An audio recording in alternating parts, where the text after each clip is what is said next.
ago, and she talked about people purchase from people they know, like, and trust. Yes. And what I like what you said was that you talk to the people, you call them personally. So guess what? They're going to continue to know, like, and trust you because of that fact. So that was a great tip. If nobody heard that, that was the light bulb. The choir just went off. Ah. Really, because most of the members, they know my children. They know how they're doing in school. This is how close of a relationship we have. And I want to be able to keep it like that. Even if they said, Shashina, I don't like what you're doing with that, and let's see how. And I ask them, like, how you think it should go, and then I'll do my research and figure. I won't say, well, that's not a good idea just because they're I respect the members because not only are they paying me, they're my sisters. We growing together. I might be at a different level, but I want to pull. I'm a leader of creating leaders, and that's the goal: is to create more leaders, create business owners, and I value my network's opinion. Okay. And I was going to ask you something else. You have a network, so do you also have a team to help you grow your association, or do we need a team? You know what? At first, I didn't have a team per se, but I had support, where friends, people I built relationships with, they helped me on their own. And that helped so many ways. And then as I grew, I began to build a team. I have some loyal team members that's from all across the United States, from Texas and New York and different places that's helping me grow the business, and I really do appreciate them. That's good. So I think I had another lady, BJ Relaford. She was on here, and she talked about having a team and having some bigger connections or bigger people helping you with your vision, bring your vision to fruition. So yeah, you have to have a strong team. Even like your team has to consist of some key people, but then also consist of those who will do anything for you. Okay. So what are some of the tools that you use to help manage your time when communicating with your membership? One of the tools I use is Constant Contact. I'm a solution provider with Constant Contact, and I use Constant Contact is an email marketing software. They have many different tools to help you with so many different things in your business, and I don't want to do too many plugs about it, but Constant Contact's email marketing program is what I use to communicate with the public, the members, just letting them know what's going on. With another software that I use for the website for the membership program is Wild Apricot. That's and Wild Apricot is a membership site. Their target market is nonprofits, associations, and networks. And they have many features for the membership that will allow you to communicate with your group. It has where you can send e-blasts, have your forum when you post on your forum, it sends you notifications. And we have our conference calls. We have conference calls that's dedicated to basically just building a relationship, not just training. Hey, how you doing? What's going on? Getting to know each other virtually.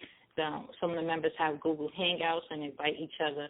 And we also have a very active Facebook group where people, get to talk to each other, and they actually take it to another level and partner and come to each other's events. They network together, and that is something I really appreciate because they're taking it offline. They meet online, they meet on the conference calls, and then they take it offline and make money together.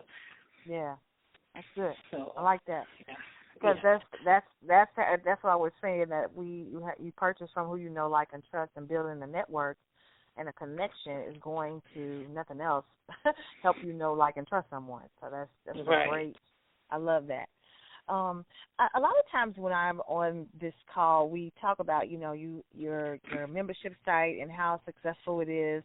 But I know it didn't start off that way, and I know it didn't start off. So how have you handled failures in your business, and how did you turn them around to success? Well, when I started dealing with failures, I used to go in the bed and put the cover over my head. And when I did that, it wasn't to cry or anything like that. It was just like a moment, because I have kids, so they don't let you go do nothing. So when they think I'm sleeping, they leave me alone. So I put the cover over my head, and I had to think, like, okay, this went wrong, this went right. How can I make this better? Then I would get up, go online, do some research, and figure out how to handle the situation in a professional manner. So there were some challenges before, such as members getting cliquey in the live chapters and a lot of gossiping and things of that nature. So I had to figure out how to handle that situation with grown women professionally, because there are other ways that's non-professional that things can, if it's not handled properly, it can really get serious. So we had to figure out, me and my advisory board, when things like that happen, I'll call my advisory board, and I also have a membership with Legal Shield, which was once prepaid legals. So I'll contact the lawyer and say, okay, if this was to happen, how can I handle it? Because even though it's not my property they may be on, it's still an event that's happening under my business name. Right. So you have to be prepared for these things. I learned how to handle conflict and resolution, and once I figured out what to do, how to do it, we put it on paper and we put it in our bylaws so that when people join the organization, they join the different chapters. This is handed to them as if when you get a job and you get the employee manual, you get bylaws in our organization that tells you the policies and procedures, how we handle certain things within the network that has happened. So I learned to put things in black and white and also voice it so people can hear it and they can see it. This is how we handle certain situations. And that failure far as low memberships, that came into play when I was dealing with life challenges and I wasn't as active in my business. And I know to build your business, it's like going into McDonald's or going into like the corporate company McDonald's. If the CEO gets sick, you won't never know because you'll still be able to go in there and handle your business, go buy your hamburgers and cheeseburgers because this CEO has systems in place where he still has staff, but he has a team, he has things still going that you can still get service. When you're building your business and it's growing, you need to have a team, you need to have things on automation, you have to have systems in place where if you're sick, your customers, your clients don't need to know that you're sick. Business still needs to go on. So you need to put some things in place, put it in a manual so that if you're sick, you can have your daughter, son, husband, sister, brother, a friend, a virtual assistant, somebody you can give this document to. They'll know how to answer your phone, close a deal. They'll know what to do in your absence. Even getting on behind the scenes, logging into your website and putting up blogs and things. So you need to put systems in place so that way things will still keep moving. And you can take a vacation, you get sick, anything can happen to you because you don't know what's going to happen the next moment. So you want to have systems in place because guess what? Your customers and clients, they still want what they want. They might feel bad for you to say, oh, wow, you don't feel good, you have a fever, but can I still get my candle? That's right.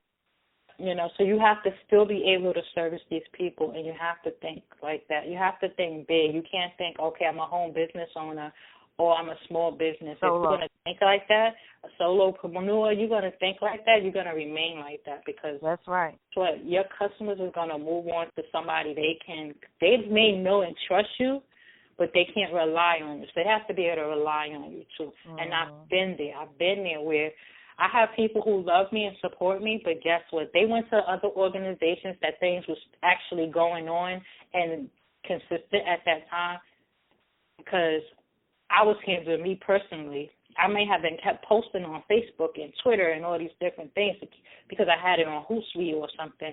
But that engagement, me coming, showing my face at live events, even other people's events, nobody wasn't seeing Shashina. They didn't know what was going on with me. But guess what? They still wanted what they wanted.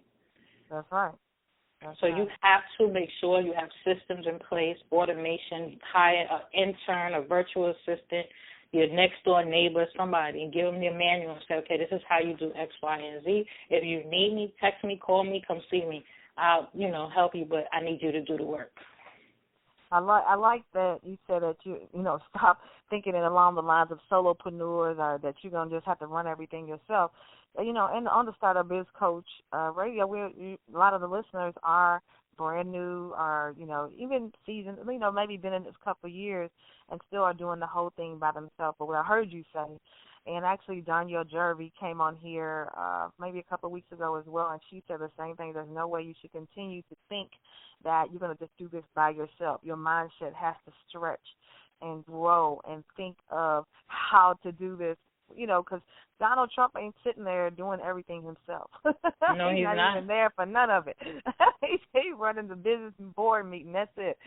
But, you have an idea and you have an idea and you delegate.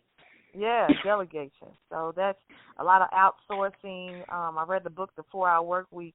And oh, yes, I got that book. That's like crazy. So if you don't read that book and know about outsourcing, that's your book to read to know how you can stop doing some of the stuff yourself. So I appreciate that you said that. Let's see. One more thing before we get to our last question. The book, The CEO System. Tell us a little bit about that.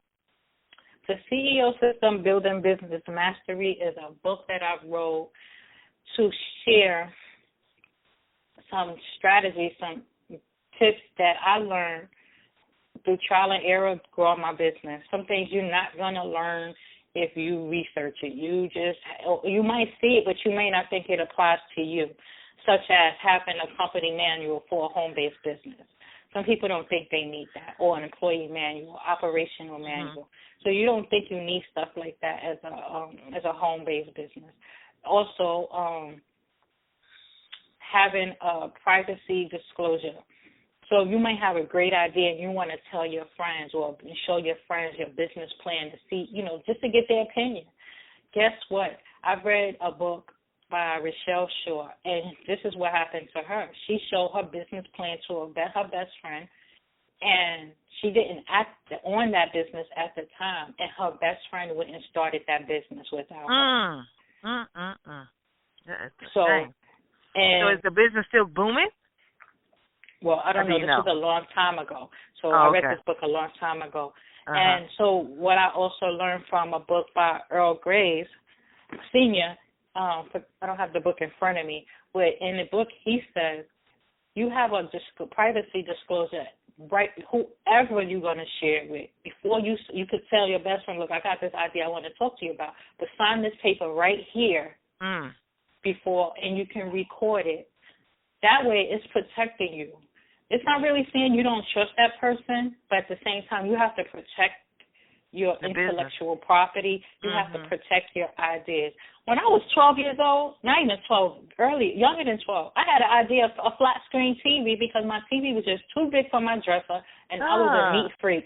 If I would have told my mother about that, or somebody in my family that's business knowledgeable, they may have went and got that idea patented, copy. I could have been rich beyond my years, But I didn't share that idea with nobody. I just complained that this TV's butt is just too big and it don't fit on my dresser properly, and I can't put my little girly perfumes and stuff on my dresser. That's all I kept complaining about. I can't wait to get a flat TV where it could just sit on the wall. I said this was almost all my young life, So you have an idea, protect it.